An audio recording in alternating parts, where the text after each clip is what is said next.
15 marta homilasi rivojlanmagan ayolni yaqinda ko'rsatdim. Samarqand viloyatidan tashrif buyurishgan. To'liq tekshiruvlardan o'tkazganimda ular bachadon 2 shoxli to'liq перегородкасы bilan qinlarida ham qalin pardali to'siq borligini guvohi bo'ldim. 14 marta homila tushirgansizlar. Qanday tekshiruvlar qilgansizlar desam, 4 infeksiyaga davolanganmiz. 4 infeksiyani davolashadi. Vaholanki bu yoqda 4 infeksiya sabab emas.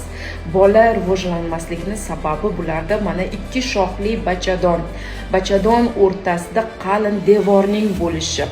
Bu homilaning o'sishi, rivojlanishiga ta'sir qiladi. O'g'il farzandli bo'lishni xohlayapti, 2 ta qizlari bor.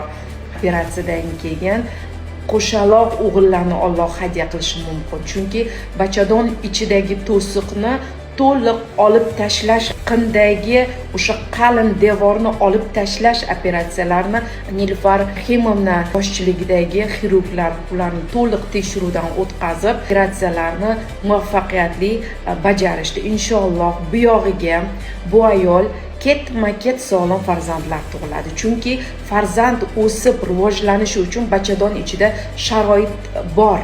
Hech qanday to'siqlar yo'q. Qon aylanishi, bolada homilani o'sishi uchun sharoitlar yaratib berildi. Shu uchun qo'li-qo'l xirurglarimizga tashakkurlarimni bildiraman. Bu ayolimizga va xo'jayinlariga sabr toqat tilayman. Endi yorug' kunlar keladi.